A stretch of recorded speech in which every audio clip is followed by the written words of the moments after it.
welcome to everyone. For those of you coming back for another session of the series, it's great to have you all back. And to our new folks, thanks for joining.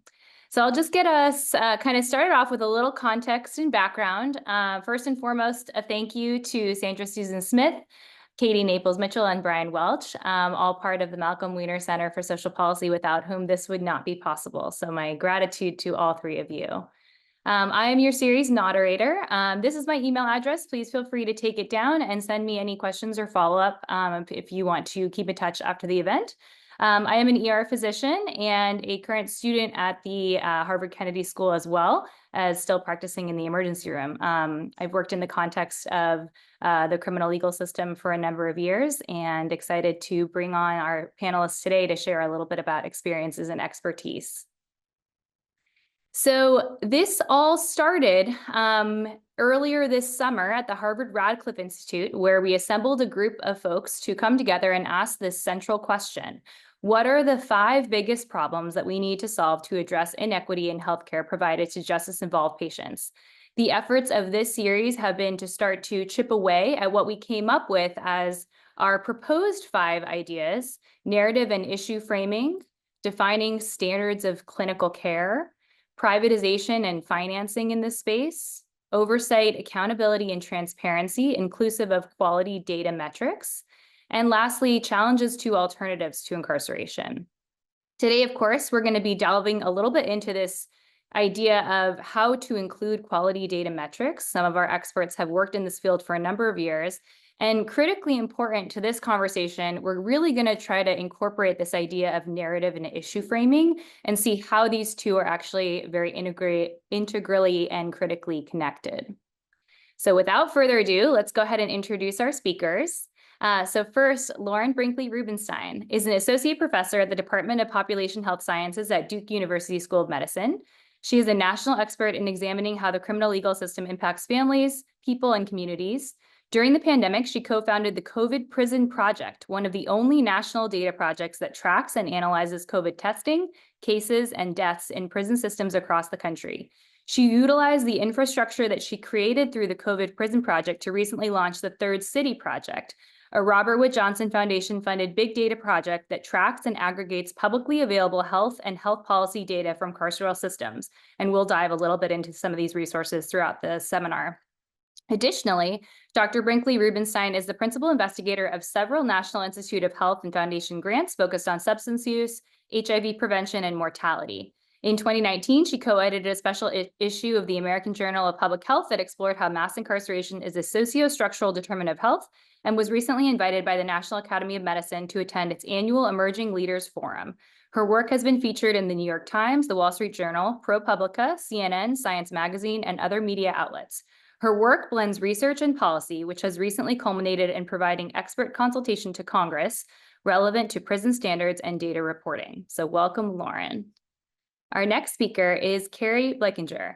She is a journalist and the author of Corrections in Ink, a 2022 memoir tracing her path from figure skating to heroin addiction to prison, and finally, to life as an investigative reporter covering mass incarceration. She has written for the Marshall Project, the Houston Chronicle, and her work has appeared in the Washington Post magazine, Vice, the New York Daily News, and the New York Times.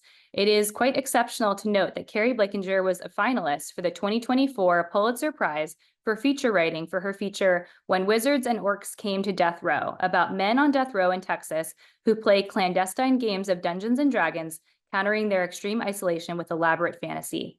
This feature was co-published by the New York Times Magazine and the Marshall Project. Keri is currently a staff writer at the LA Times covering the Los Angeles County Sheriff's Department. Next, we have Dr. Ingrid Binswanger. She's a senior clinician investigator at the Institute for Health Research at Kaiser Permanente, Colorado, a professor of Division of General Internal Medicine at the University of Colorado School of Medicine, and adjunct professor of health systems science at the Kaiser Permanente School of Medicine. Her research focuses on the health of people who have been involved with the criminal legal system. She also tests interventions to reduce the medical complications of substance use and improve addiction medicine health services. Dr. Binswanger serves as a senior editor of the peer-reviewed journal Addiction and practices addiction medicine at Kaiser Permanente, Colorado. And last but not least, we have Craig Waleed.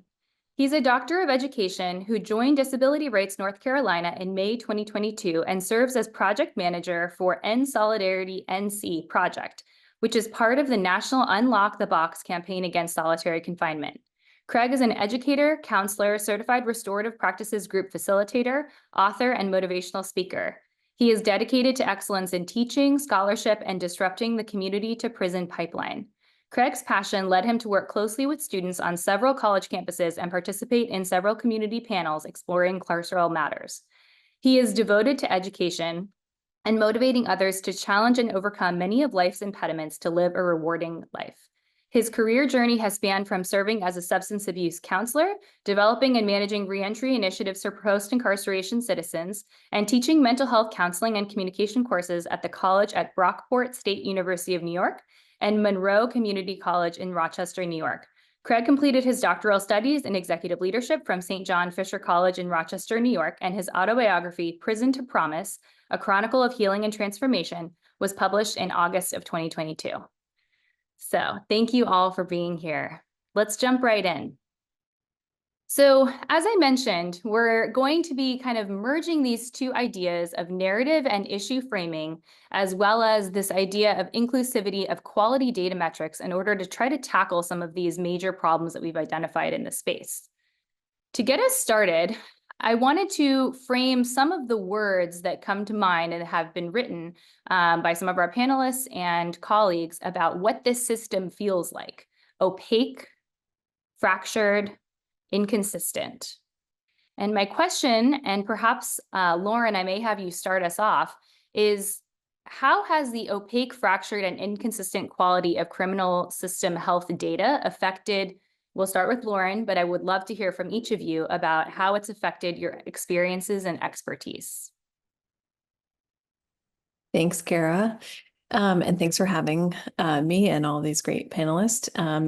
This is a big question, and I think that it's hard to do this work without this being an overlay that impacts all of your thinking. You know, when we think about partnerships with carceral spaces, when we think about research, the questions that we can ask, the type of access that we might have, thinking about data and access to data is a primary question.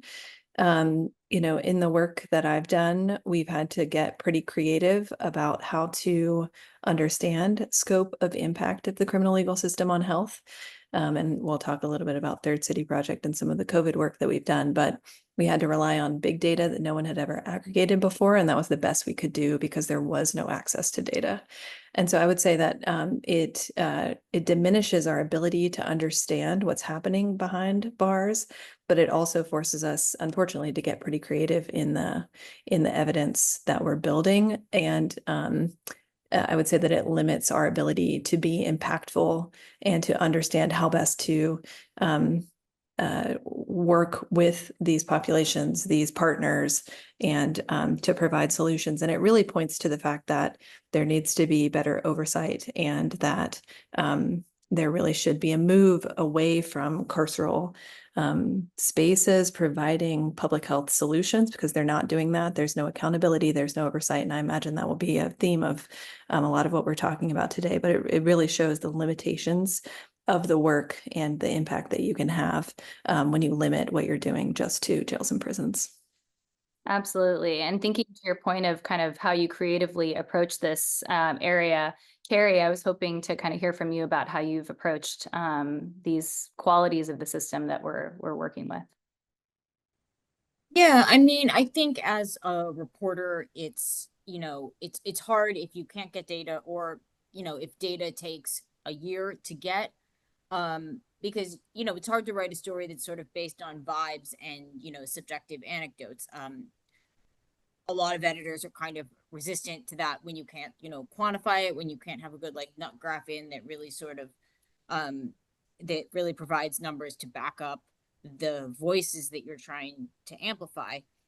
You know, it's also really challenging because a lot of times the data that I get from records requests, like, I know is basically just lies. You know, like, they're just willfully misunderstanding what I've asked for. They are just not tracking the thing they say they're tracking. You know, I mean, it sort of varies from incompetence to, you know, outright misrepresentations. And, you know, that's really difficult when, you know, they're giving you numbers. And in the instances when you do get numbers, you're like, these numbers are made up. It's kind of meaningless, kind of makes it hard to, you know, write a story because it might appear to be showing one narrative when that's probably just not true, but these numbers are kind of made up. I mean, I think one of the really good examples of this is, you know, suicide attempts, for instance. That's something that I've written about some in various prison systems. And that's something they just changed the definition, what counts as an attempt. There's a lot of situations in which they do that, you know, including what counts as an in custody death. So when they change the meanings of words in ways that make the data effectively whatever they want it to be, that's really challenging to, you know, to actually understand the system well enough to dissect that and explain it to readers in a way that they care about. Absolutely. And Craig, I was hoping to hear kind of from your perspective. Yeah, for sure. And I think Lauren and Kira kind of hit the nail. Keri hit the nail on the head. The opacity pretty much restricts access to health information when you don't get a clear picture of what is going on, what the health statuses are of incarcerated people.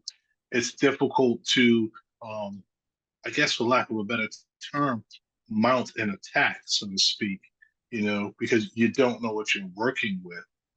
I mean, the lack of transparency makes it difficult, I think,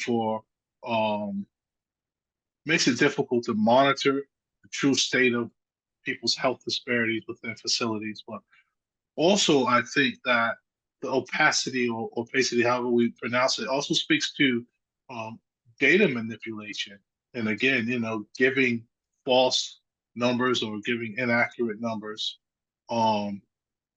that really causes, I guess, again, more difficulty in understanding the severity of health issues behind the wall, such as maybe outbreaks and infectious diseases, as well as mental health disorders.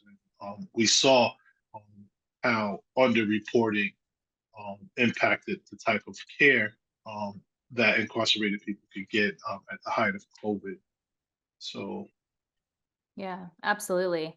And with that in mind, Ingrid, I kind of want to dive first into your work, since your entire career, as we'll kind of look through briefly, won't encapsulate your entire career, but you have spent many decades trying to piece through the data that we do have. And you have a landmark article that really kind of, I think, sets the tone for, I know, where I came into this space. And you'll notice as some of our authors on this article have been able to join us throughout the series, with Dr. Mark Stern having joined us last week. But really, Ingrid, this work was so striking because this number rose from it that kind of just set the tone for a lot of the work that followed. And you write that the findings suggest that adjusted risk of death among former inmates during the first 2 weeks after release was 12.7 times that among other Washington state residents where this study was conducted.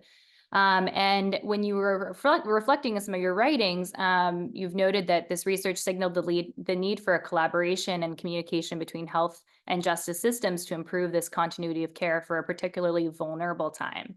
And throughout the course of your life, you have written profoundly about this issue from all perspectives. Here we see more of a qualitative approach to try to kind of capture health experiences, clinical risk factors for death after release, prevalence of chronic medical conditions. I'm sure many in the audience are as impressed as I am that you have just been so prolific in this space with trying to tackle this issue from all perspectives here in a patient navigation intervention, looking at overdose mortality in a cohort study, HIV and sexually transmitted disease, and your work now, which focuses more centrally on opiate use disorder and incarceration. I know that's a lot to kind of pass through, but I was really struck by the coverage that your work has had on anecdotal perspectives from clinical experience, as we've spoken about in this series, the importance of providers and physicians, including myself, to really like see themselves as agents to communicate what's happening inside. Disease prevalence comparisons to just try to help state the magnitude of the difference between the US general population and the Bureau of Justice Statistics, looking at prospective cohort survey studies, and then as well as in that really vulnerable time of the recently released with qualitative health experiences, structural conditions and community barriers, as well as a quantitative look like we saw in this landmark article of mortality, case studies of chart reviews and trials of interventions.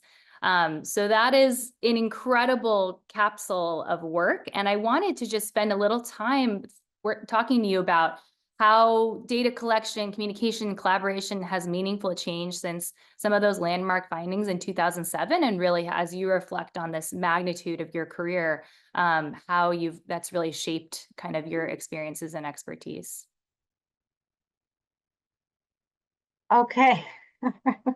Well, thank you. That was a very nice introduction. I'm really delighted to be on this panel and learn from the other panelists. I think I started off working, I guess, in early 2000s in this area because I was really interested in sort of what I thought of as the black box of incarceration. And, I realized while I was in medical school and doing volunteer work in the community around HIV prevention with people who inject drugs that I really had no idea what was going on while people were in facilities. And the initial work that I really wanted to do, which I couldn't quite figure out how to do, was really to try to measure basic preventive health services delivery, like diabetes screening and cancer screening. And I think the very first study I tried to do was in the San Francisco County Jail on cancer screening.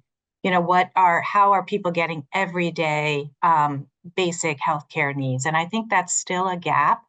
I think there's been a lot more effort. I think there's more attention and effort put into conditions such as HIV in the space, opioid use disorder, sexually transmitted infections, hepatitis C. I think that's received a fair amount of NIH funding and attention, but in terms of just very basic healthcare services that are related to health promotion and improving well-being, general well-being, and what's a relatively young population, I've seen sort of less attention paid to that over time than I think I'd like to see.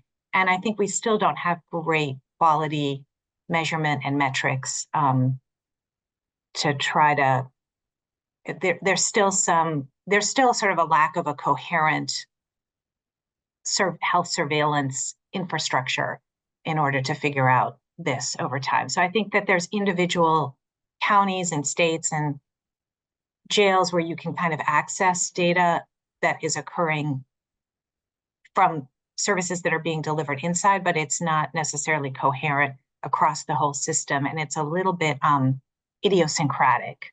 I think it depends on individual researchers or individual advocates forming relationship with individual facilities or representatives from those facilities to get data, but it's not a sort of coherent system. So I'll just stop that there. Absolutely. So that kind of like not only standardized, but, fluent and communicative about, not just points on a spreadsheet, but maybe narratives of, the course of individual people's lives coming through the system. We're not even really standardized in the way that we're tracking or following up across the country. And that's a really interesting place to start out from, because I think, Lauren, I'd love to kind of transition into some of your work in just a sec. But one thing that Ingrid, I know you've spoken about is this call to potentially provide this prescription of, guiding how national data collection on the health of persons in the criminal justice system should look. And I was wondering if you could speak to us a little bit about kind of how you've organized the, ideal way in which we would try to capture some health data. Yeah, I don't know if this is really the ideal way, but I think that what we tried to do, and I did this in part in collaboration with Laura Marashek, who's done some of the medical reports for the Bureau of Justice Statistics, as well as some international colleagues and Mark Stern, who I know you've had on this before, where we sort of tried to define, because it can be so expensive, difficult, time-consuming, and time-consuming to sort of get data or link to data that is in carceral settings or even in probation or parole settings. That's a whole other area that's also not great in terms of health data that's available. We tried to define sort of what are some of the major reasons why people might want to collect the data. And I think actually the bottom one here, which is human rights and legal consideration, is often where people start. I think this is where I personally started, where I really had an interest in, is healthcare in prison meeting some basic fundamental human rights in prisons? And one of the reasons you would measure data about health in prisons is really to try to define whether human rights are being respected and constitutional and legal mandates are being met. And I think internationally, there's maybe been more attention to this. I think the Europeans and the Australians have maybe done a little bit more work on this, but some of the other reasons might be a focus on health equity, on policy relevance. Policy relevance, unfortunately, requires very, very timely data, often up to the minute, and that's very difficult to obtain in this setting. Healthcare performance and patient value, that's something that I mentioned before, and health promotion and disease prevention is another reason for data collection. And then finally, health surveillance, which is very similar to what Bureau of Justice Statistics does. They try to collect the exact same data elements over time, over many years, so that we can kind of monitor trends over time. So those are some of the, and then, once you've defined the purpose of the data collection, it becomes easier to decide what the right approach to putting the data together is, and also how to report it back to the public or to interested parties. Thank So you. I'll stop there. No, absolutely. And also in the same kind of paper that we're exploring, you have some kind of principles about what elements should be, informing this data that is collected to ensure its reliability and validity. So things like representativeness, basic epidemiologic principles, specificity, comparability, and stability over time, which I know kind of from the medical science end of things are very much principles kind of embedded in how we approach that.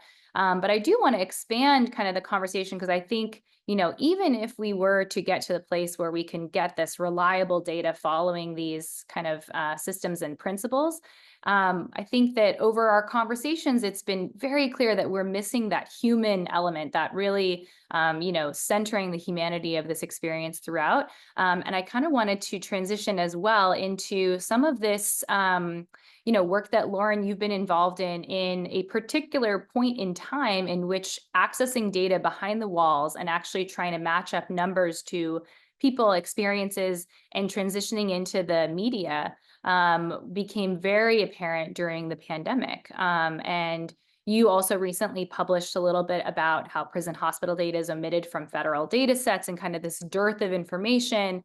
Health records generated by departments of correction are not subject to public records requests. Some of these huge barriers that exist, like DOC health data not being reported according to a standardized system, which we've talked about. How the sole federal program dedicated to reporting data relies on survey-based publications prepared by the Bureau of Justice Statistics, which, Ingrid, I know your work has done a lot of effort to really piece through that very complex and clunky system that exists, with a lot of important and rich data there, but a little bit more difficult to access. And that advocates and researchers rely on data sources external often to the criminal legal system in order to kind of try to match up what's happening behind the walls.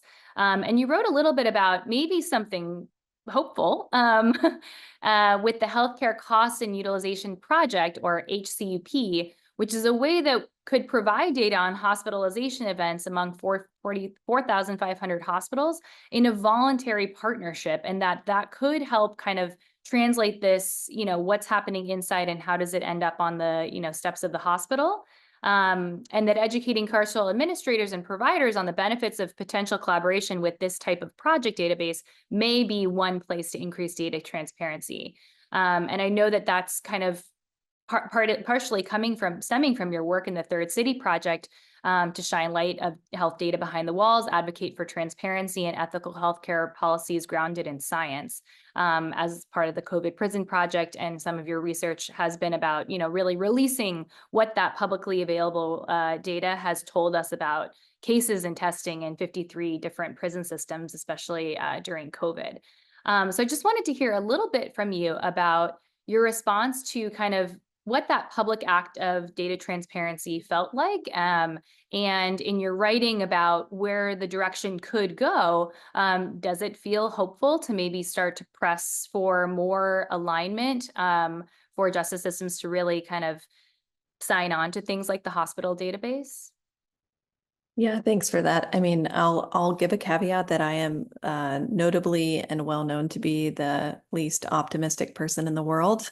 So I am not hopeful, but I think that also keeps me persistent in the work, right? Because big problems require a lot of motivation, and being pessimistic is part of what motivates me to change things. So not terribly hopeful, but do try to think outside the box around, like what can we do with what we have access to? And much of our data and the work around public data aggregation, as you said, started during the height of COVID, or really the beginning of COVID, when it became very clear to me that people who were incarcerated were going to be big time disparately impacted by COVID, and nobody was really talking about it. And all of the sudden, 53 prison systems across the country launched real-time dashboards. And so, as I noted before, and as we all kind of know, that is not normal. And so I immediately thought, well, we have to capture it. And that's how COVID Prison Project was born. And when we started to do that, then I started to think, are there other pieces of data that are out there that nobody's thought about before? And the first thing that came to mind was mortality. And so that is really what we've been focused on in the Third City Project. And because of the Death in Custody Reporting Act, there is some mandate. It doesn't have a lot of teeth, but there is a federal mandate that if someone dies in custody of law enforcement, in a jail, in a prison, it has to be reported to the federal government.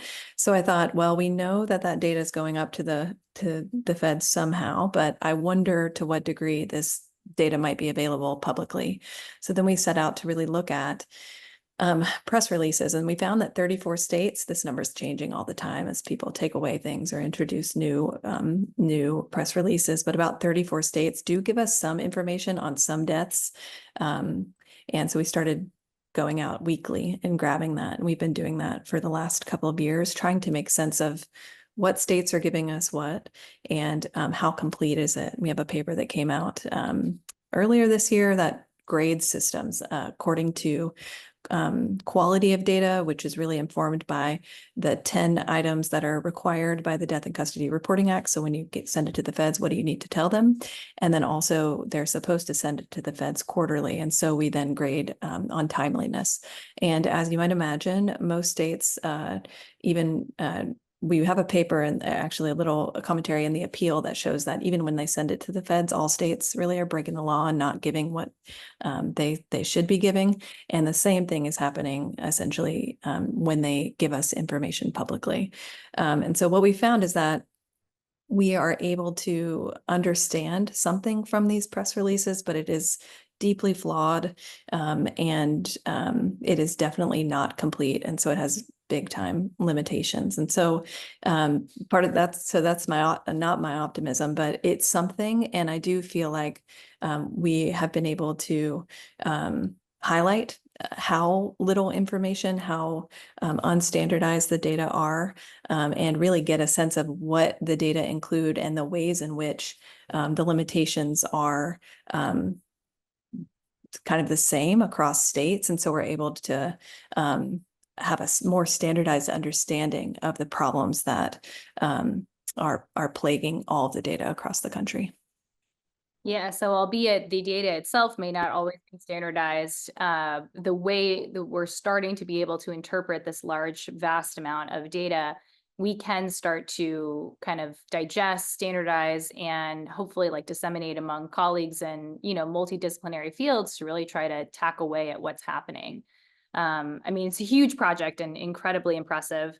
This was another health affairs article that you were part of that you wrote in May of 2023 about solitary confinement.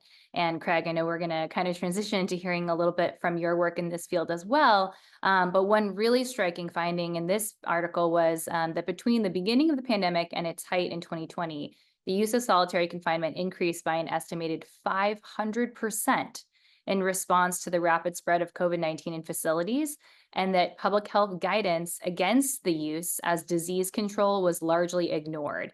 And I think you've kind of alluded a little bit to kind of in some of your work about, you know, the weaponization almost of public health and, you know, the medical fields as sort of this way of making some concession to putting people in solitary confinement. And that's something that, like, you know, part of this efforts in this series are to really call attention to the ways in which healthcare is used as a guise of some of these, you know, the kind of tools in a way that we need to be really mindful of. And I so appreciated your thoughts on this. And I know you've called in some of these articles as, you know, decarceration really as the way to mitigate the spread of disease. And I wasn't sure if you had anything to add on kind of on that central theme. Yeah, I mean, I'll say that our group found that any amount of time spent in solitary, 1 minute in solitary, is associated with a higher risk of death post-release. And so it's internationally defined as torture. We should not be doing it. And still, it was widely used. It's still more used now than it was pre-pandemic. And it is used even though we know the collateral impacts of solitary are so impactful to people, both in the time that they're in solitary and after they're out, and then after they're released over their life course. And I think that we often think about solitary as the lever we can pull to improve conditions of confinement because it's so egregious. But it also points to the need to not, like I said before, think about carceral institutions as solving public health problems. And we really have to think about how do we move on the intercept out of criminal legal systems toward abolition and investment in community health and wellness. Absolutely. Craig, I know that you knew I was coming to you next. Your work is incredible. And, you know, we'll put a link to this article that kind of starts to introduce you and your work about your time in solitary confinement and your work to kind of, you know, find resilience through that in order to raise awareness and assist others in your work now. You have been very much a part of the Unlock the Box, and the idea of solitary confinement is torture. And your work through disability rights in North Carolina kind of continues along that path. You've highlighted, and in that article, it was really noted that, you know, racial and ethnic trends are very, very prevalent, particularly in restricted housing and solitary confinement populations. And I just wanted to share a little kind of resource for the audience here about, you know, there has been some work done to track very closely a couple different jurisdictions along the lines of race and ethnicity. And in 22 of 33 jurisdictions, the percentage of Black men was higher in restrictive housing than in the total custodial population. And we'll be unsurprised to see that in 18 of 33 jurisdictions, the percentage of Hispanic or Latino men was also higher in restrictive housing than in the total custodial population. So these trends are very striking, very alarming, and, you know, certainly gives us a moment to pause and try to fathom what that means. And the data alone, I don't think we can really fathom that. And I know that you have tried to really kind of bring this idea home through your advocacy work. This is Craig standing in like a parking, maybe the size of a parking space, as you say, reconstruction of what a solitary confinement actual physical space looks like. This was on the Duke University campus as a way to kind of invite people into the physical space and start to make this feel more real. And I was just hoping to kind of hear from you. You've spoken about my experience of pain, loss, and trauma as something that's incredibly motivating for you. And talk to us a little bit about the, you know, how you've really moved through a very real experience to become such a prolific educator and to use that to communicate and advocate in the ways you've had, and any reflections you have on that process. Yeah, thanks, Karen, for that. It's a multi-layered experience for me, or it has been, and it continues to be. From the time that I was incarcerated, um, I remember reading a research paper that spoke to. It mentioned that people who have academic or vocational proficiency have a reduced chance or a higher chance of not recidivating, of not going back to prison. And so after being in prison for 8 years, or at that point, it may have been like 3 or 4 years, I didn't want to come back to prison. Prison hurts. Prison is painful. Prison is it's debilitating, and I was beginning to feel all of that. So for me, just pursuing higher education, I saw that as a life raft, something to take me out of the prison psychologically, emotionally. But as time went on, I realized that I was able to maybe see a future for myself post incarceration. And especially after having survived two 30-day stints inside solitary confinement, I realized that it was only through reading, writing, exercising my intellectual cognitive self that I was able to survive prison and to survive solitary confinement. But at the same time, living in prison as long as I'd seen how solitary confinement had damaged so many people, and how some people were just targeted simply because of who they were in their skin. And one of the things I noticed while in prison, but I didn't have I guess, the knowledge until years later, is that many of the folks who we find inside solitary confinement spaces already, in many cases, have some sort of psychological or emotional challenge, which is only exacerbated by being sent to prison. And for me, or being sent to solitary. And so for me, I've always been sensitive. And I've always been, I guess, a humanist at heart, even though I went to prison for something that was not very humanistic at all. But I thought about my experiences in prison and how they continue to haunt me. And my hope has been that no one else has to go through the tragedies and traumas that I experienced. Unfortunately, we know that's not it, though. People continue to suffer in North Carolina's prisons in solitary confinement, where I think we have anywhere between 2,000 and maybe 3,000 people a day in solitary confinement. And then it seems as though our nation is just bent on punishing people. So we put people in prison, we punish them. I think in federal and state prisons alone, it might be close to 120,000 people in solitary confinement conditions. But at the end of the day, solitary confinement, isolation is inhumane treatment. And the big thing for me that I think about is that many people, I think maybe 95% of the folks who are incarcerated will return back to the community. And if we are mistreating people in prisons and allowing them to deteriorate to the point where they return back to the community in worse conditions than when they went in, I think we have a lot of work to do in our carceral spaces. Yeah, absolutely. And thank you for kind of helping us illuminate what that, physical space can feel like, what the lived experience can be like. And I think that as we struggle as a country, as an international community, to really move the mark on improving health outcomes, I think that it's becoming increasingly clear that, even as you mentioned, reflecting while inside, there was a role for actually receiving some data, looking at some studies, using that information to kind of arm yourself with some information about, kind of trajectories in life. But we are missing, by only looking at data, what the actual lived organic, real experiences to call in humanity and kind of bring forth this like more synergistic approach to problem solving.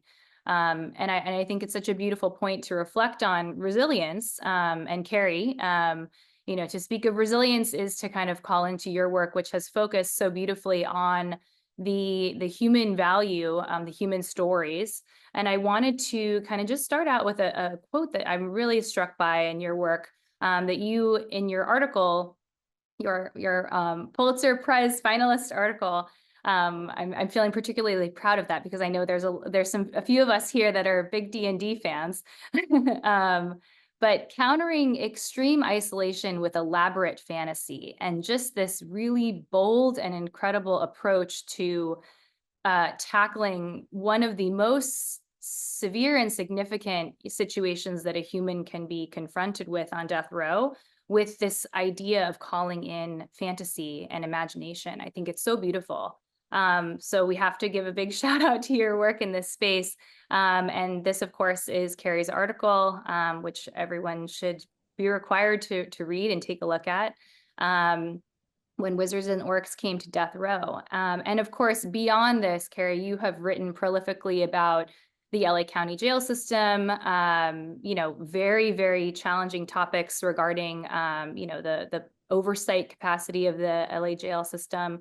And then, of course, with the Marshall Project about, you know, jails and prisons across the country, really diving into some of the footage and the available media that we have. Your memoir is, of course, also an incredible moment to reflect on your experiences and what it could teach us all. And I wanted you to speak a little bit about this idea of how you framed yourself in one of your articles about yourself as outside oversight. And I was hoping you could speak a little bit to that, what that means to you. Yeah. I mean, I think that obviously, you know, technically journalists are not, or often don't think of themselves as oversight entities, but that is what good journalism effectively does. Sometimes it's that we're actually investigating things that aren't on anyone else's radar. And to me, those are the stories that like I really like, because it's great to not duplicate efforts and to be uncovering new things that no one else is looking at. Like I think when I wrote about how in Texas prisons they were not giving people dentures if you didn't have teeth, they would just take your food and put it, the whole meal tray, put it in a blender, puree it, pour it in a cup, and serve it to you that way. And when I wrote that story, it actually shamed people into making changes, and they now do give out dentures, not as many as they should, but I mean there are now, I guess it's in the low thousands of people that have teeth because of my reporting. So like that's an example of something that really no one was paying attention to. There weren't sort of outside oversight entities that were focusing specifically on that aspect of dental care. So that was an example where I think it ended up providing some level of oversight in a realm that was not on anyone's radar. But I think the other common way in which reporters end up doing work that acts as oversight is when it's essentially amplifying other people's existing oversight efforts.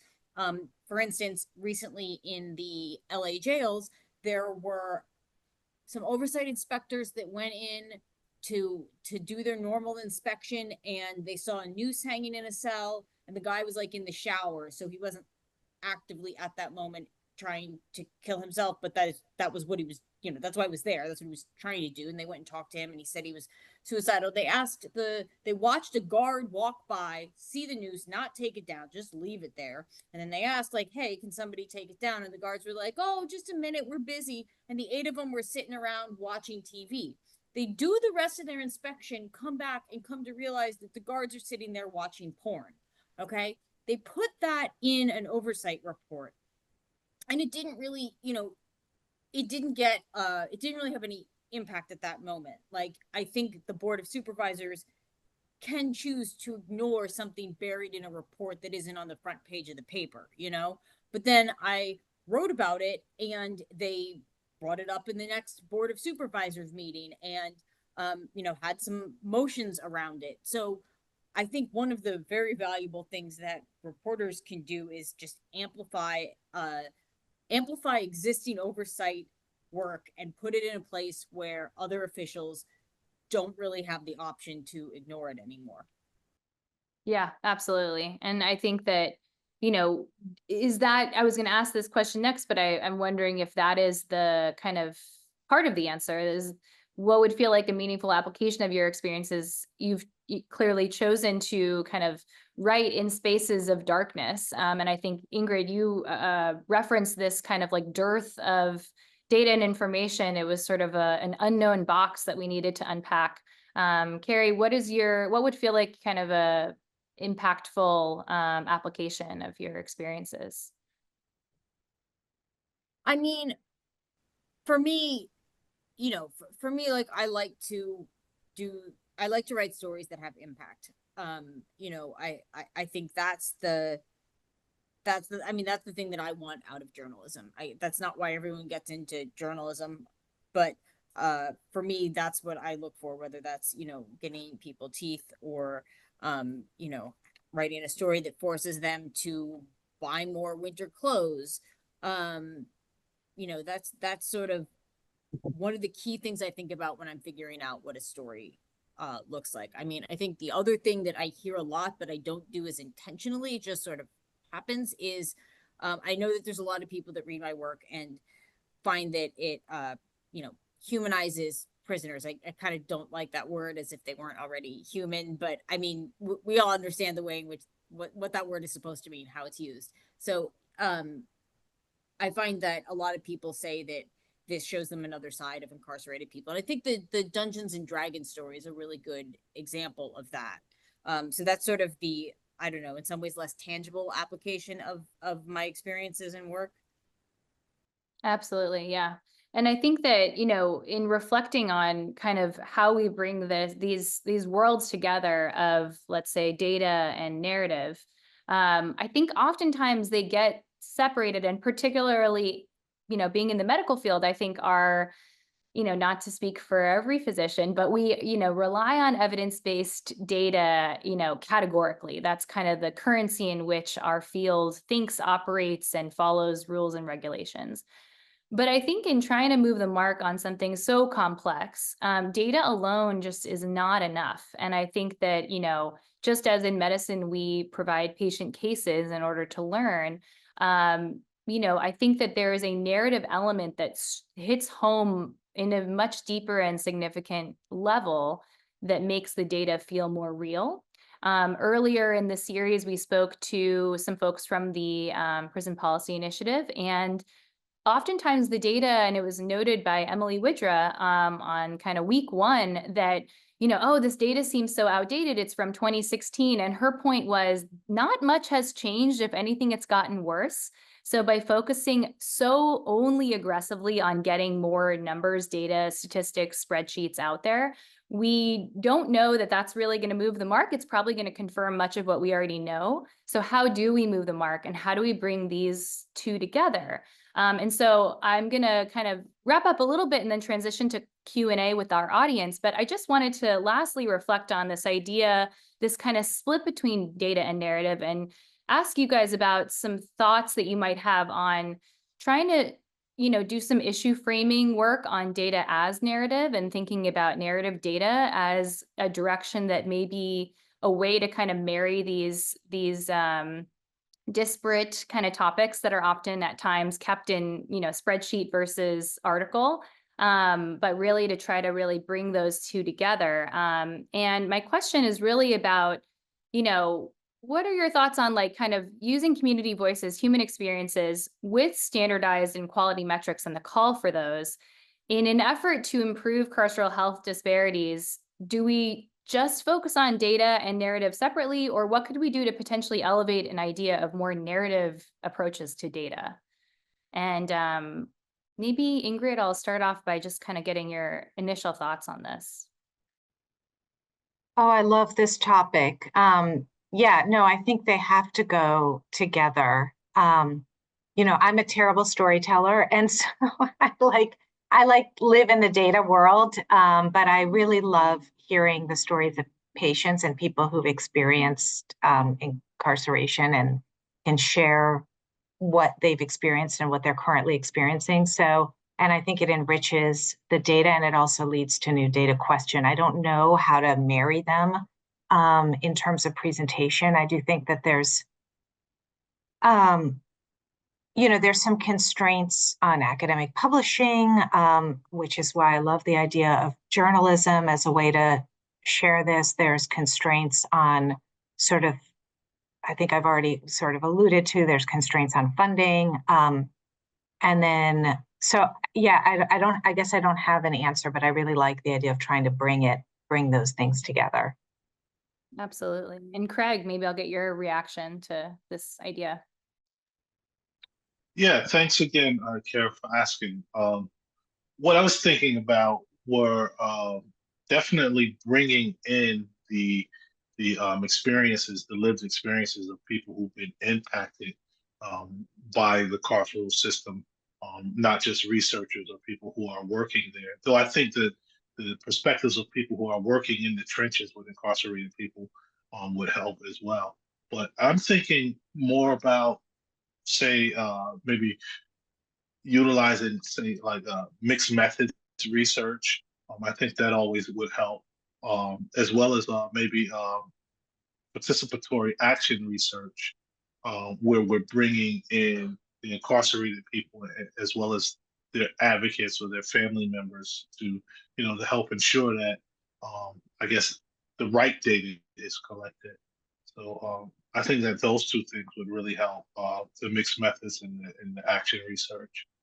Yeah, so kind of breaking open the walls of what we've really kept, in strict kind of classical data methods, and really creating inclusivity and a broad perspective. Lauren, I'd love to hear your thoughts. Yeah, I think a couple of things come to mind. One is, it's important to have data and narrative married, but it also is important to think about context expertise and braiding that narrative throughout your approach to collecting data in the first place. And so thinking about the importance of hiring people on your teams who have been incarcerated, creating community advisory boards that are acting as data stewards and helping you think through what are the right questions to ask and what are the right dissemination channels and how best to think about messaging. And then the other thing our group has been experimenting with is this idea of stats in action. And so got a bunch of data, and the idea is that you take that data and you have focus groups with people who live in the communities that the data might be about, and you give frequencies or crosstabs, you show what you found, and you have people kind of in real time give you feedback on whether what you're showing them makes sense, and giving interpretation that goes with the data. And then they're also, they have this opportunity to say, like, I'm really interested in what you're showing me, but stratify it by neighborhood or stratify it by whatever else comes to mind. And then you're building in real time together via collaboration what the next question is, what the next study is, what's particularly important to people who are most impacted by incarceration, and you're also getting that narrative. And the last thing that I'll say is that some of us have niche expertise. Some of us like to work in the data and aren't so good at narrative, and some of us are good at narrative but don't know where to start with data. And I think I want to give a shout out to the Carceral Death Collective. Andrea Armstrong is on the call, a good friend and colleague of mine, and she runs this. And what we've been able to do is really get all of the projects across the country that are doing any death data reporting together, and to be in conversation with each other, and to be able to leverage each other's strengths so that we can think about this together and think about how to change policy and really be at the forefront of anything that might happen relevant to this topic. And so I would encourage people to get your friends and colleagues together, so you've got a lot of brains in the room, and you can think about your strengths and how to get those strengths all together to create change. Absolutely. Incredible resource and a call back to this kind of idea of really breaking down the domains that we tend to, be in, and cross-pollinate as much as possible those skill sets and ideas. Keri, just wanted to kind of wrap up with your thoughts on this question as well. Yeah, sure. So I think that one of the things we say in journalism is you can't write your way around bad reporting. So if you're going to tell a narrative that's the best narrative it can be and impactful, sometimes that just requires putting in a lot of time to find the person that has the right story, that demonstrates the thing you're trying to demonstrate with this data, and who is able to let you in enough to do really deep reporting. And I think that this is one of those things that sometimes, when you're looking at the data on a story, you end up finding the person that's the face of your narrative sort of too late in the project. And, the way to get the stories that will have the strongest narratives, which then resonate with people the best, is by doing, by putting in a lot of time with people, talking to them, being there, observing things in their lives, watching events unfold. I mean, obviously that's not practical in all sort of research capacities, but when you're doing like long form narrative journalism, just putting in the hours to know the people and really paint a full picture that will resonate with readers is just so important. So, I think that's one thing to keep in mind when you're trying to braid these things together. Absolutely. Yeah, thank you all so much for your thoughts on kind of how we can weave a stronger kind of approach to our, way in which we engage with data and call for broader inclusivity and a little bit more human-centered approach to data and understanding this. I wanted to move us into the Q&A. So I'm going to stop sharing my screen so that we can kind of get a look at our audience participants. And Katie, I'll hand it over to you. And again, thank you all so much. We have about 15 minutes to take some questions. Thanks so much, everybody. It's been really phenomenal. So far we've only got 2 questions in the queue, but if others have questions, feel free to drop them in the chat or raise your hand using the raise hand function. Michelle Fields is up first. Michelle, would you like to unmute and ask your question? No, I think it was answered in the chat, but thank you so Okay, much. just wanted to make sure. Yes, thank you. Yeah, no problem. Okay, so Judith has the next question in the chat. Judith, would you like to unmute and ask your question? Yeah, I'm curious, Keri, I'm also a journalist. I do a podcast about prison reentry, so that's my focus. And but I do volunteer for a minimum security prison, and I can't imagine the reporting on it. I mean, I learn a lot from going in as a volunteer, but how do you get your information? I mean, we're talking about the lack of transparency and how we're working with black boxes. You have tremendous access, and I'm just curious how you've gotten that access over the years. Well, I mean, I have a lot of sources, that are incarcerated, and in some systems that means they're writing me snail mail letters. In some systems that means that they're calling me from contraband phones. Some of the best reporting I've been able to do is when people are sending me pictures or videos from contraband phones, because then you can document conditions that that officials are denying. Usually when people have contraband phones, they're just finding me on social media and reaching out, Twitter or Instagram or whatever.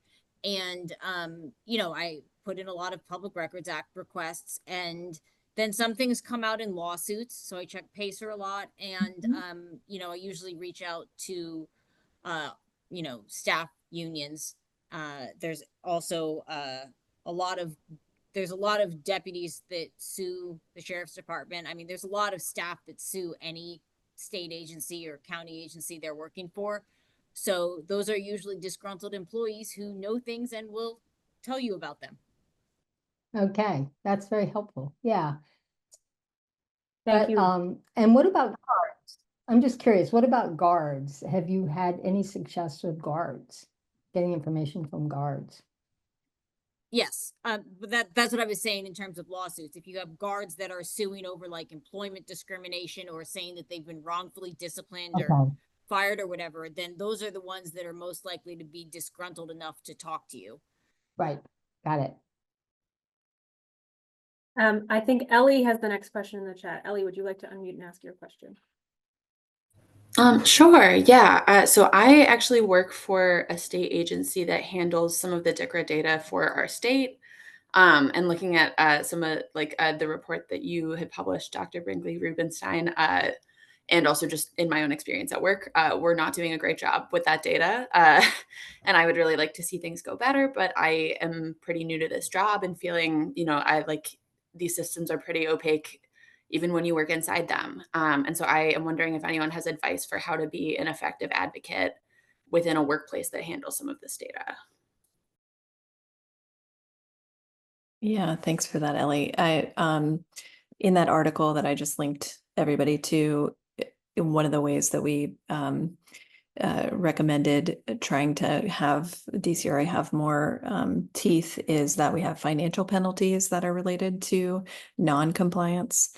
Part of the problem now is that BJS used to collect the data. Now it's gone to BJA. BJA has sunset their public reporting, right? So they said in 2020, that's the last year that we're going to report on relevant to mortality in prisons and jails. And so it seems like it's gotten worse. And now states know that there's not going to be a public report that shows what's happening in their state.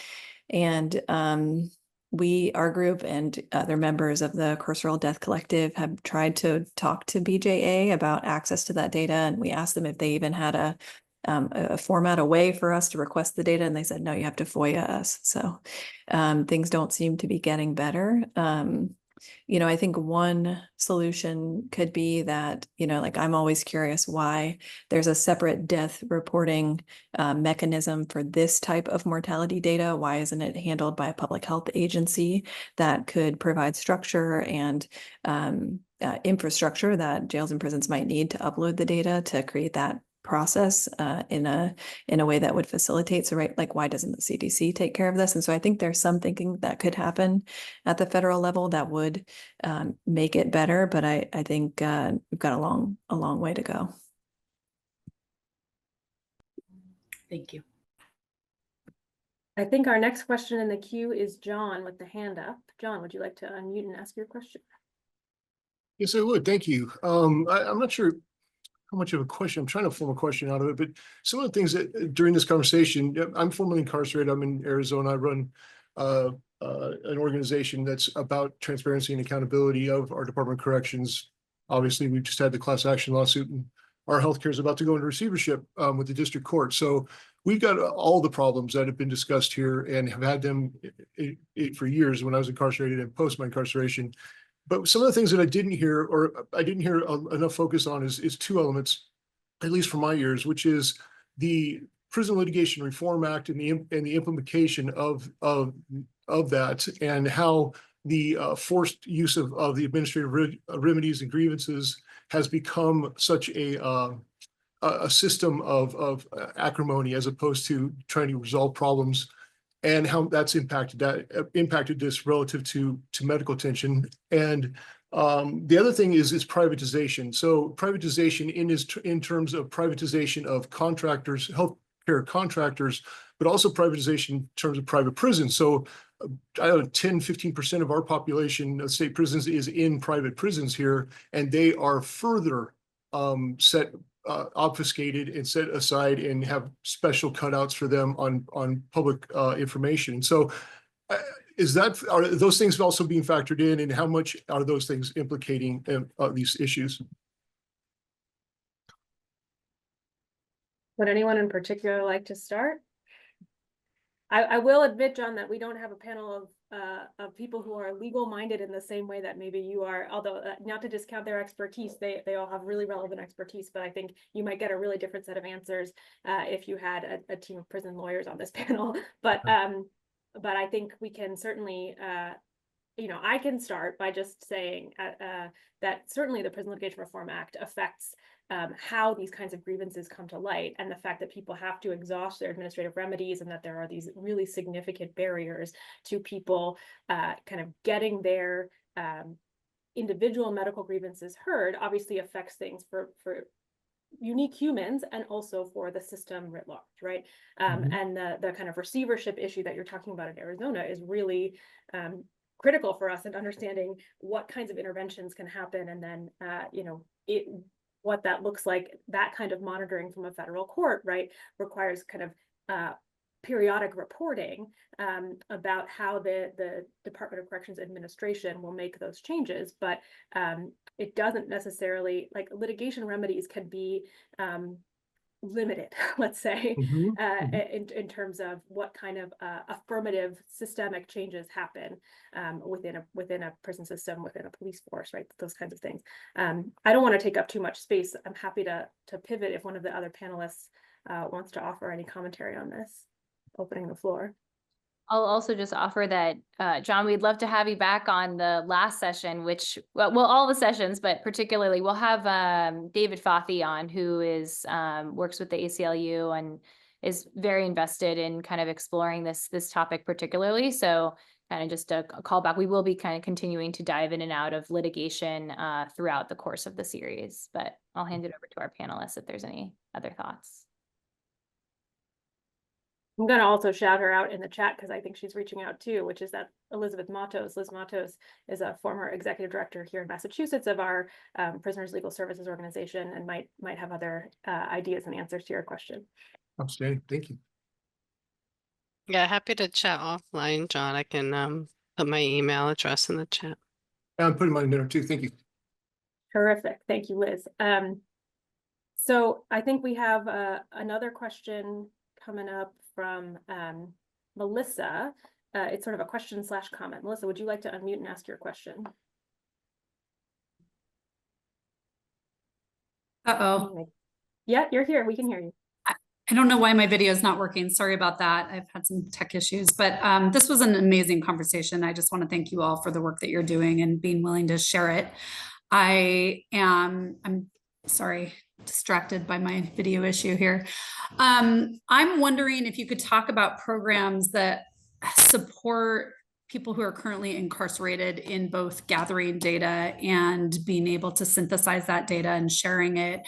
And also if you can talk about, I'm not aware of any, but if that's not being done, is it because there are repercussions to doing that, and would you discourage against it? So I'm just curious, as we try to get more people with lived experience who are actually doing the work and analysis, what some of the pros and cons are, and who's working on that. Thanks. Terrific question. Who would like to start? I think probably lots of folks on this panel could speak to that. Craig, I might shout you out just to, I mean, you might be able to offer particular expertise on what organizing looks like within a prison setting, Craig and Keri. But I don't know, Lauren and Ingrid, you all have worked with incarcerated populations as researchers, so might be able to talk about those kind of inside-outside partnerships. But Craig, why don't you kick us off? Yeah, it's been over 25 years since I've been in prison. But organizing, I don't recall organizing and what that might have looked like while I was incarcerated. So I don't want to just jabber at that and not hit the nail on the head. So I'll defer to Keri.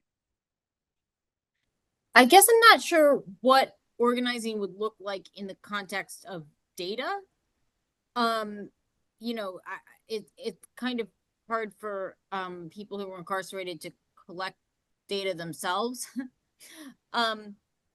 But I will say that this is kind of a pivot from that.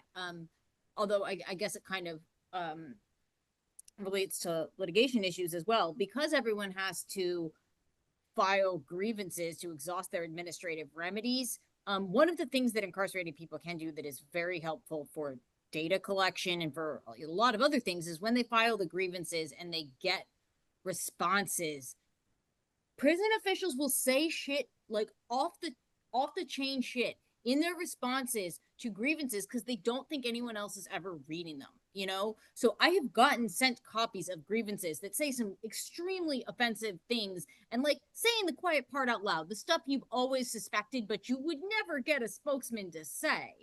So I think that is one place where incarcerated people can help, is if they are in a position where they can safely file grievances and collect those responses.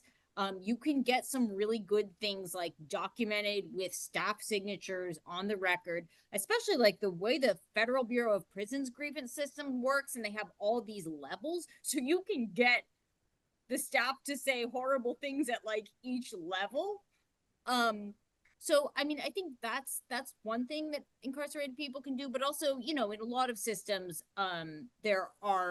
it's actually, you know, can be against the rules to organize in a number of different ways. So that can also be challenging if it's not a sort of sanctioned activity.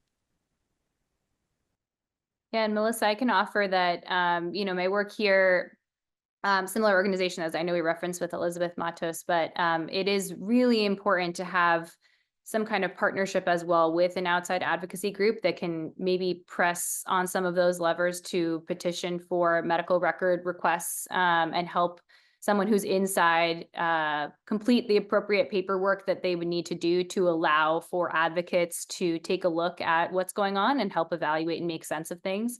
So I'm not sure that, you know, limiting it to just like organization within the inside structures, you know, without thinking about what those community partnerships could look like to potentially like help with some legal guidance and structure to go through those, like, you know, oftentimes very laborious and paperwork heavy processes of like checking the boxes and, you know, doing all the right things in order to get access to medical records if the person or the patient would like somebody else to help evaluate whether or not the conditions are meeting standards of care or community standards of care.